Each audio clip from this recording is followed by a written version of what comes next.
Like a few members of our team are on the phone way too much. And Yeah. you can tell, like Camille or myself will do a post, whether it's on my personal or DPS Constructions, and like They're the team straight on it. by the time you finish the post and like you're literally on there for a couple of minutes, they've liked it. Yeah, yeah, yeah. And you're like, well, fuck you. Why are you looking at your phone? Like, like that's.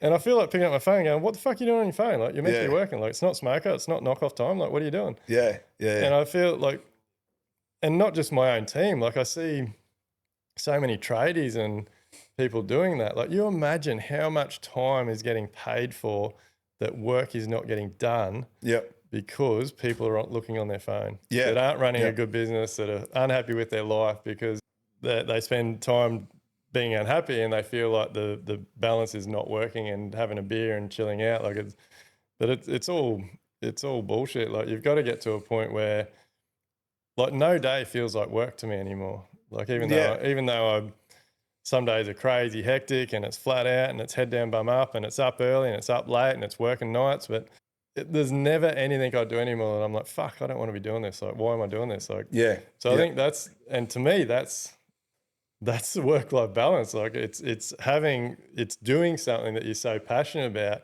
and that gives you so much purpose. Yeah. That everything just feels great to do. Yeah. Well, I think also, with that analogy, it's like, I keep going back to the surf analogy, but it's like you've got through the breakers, and you're now in clean water, right? And you past all the rough stuff, but that took battle. Like you had to fight a wave coming at you and to push, and you just kept pushing, and now you're at the back.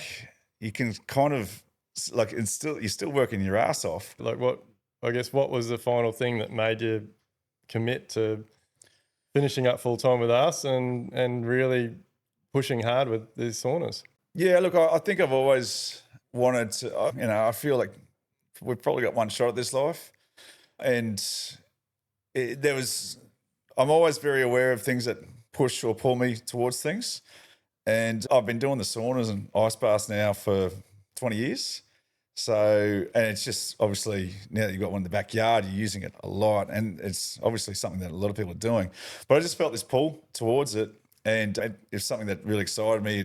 I've just had a mate come over the other day who's been sleeping really badly, and I put him through, I call it the deluxe package, where it's like we have 3 rounds of breath work, we jump in the sauna, and then an ice bath if we've got time. And he's been really stressed about a lot of things, and then so he texted me the next day and said, I slept like a baby after, doing that. And look, you can still do all that stuff and still fail at business.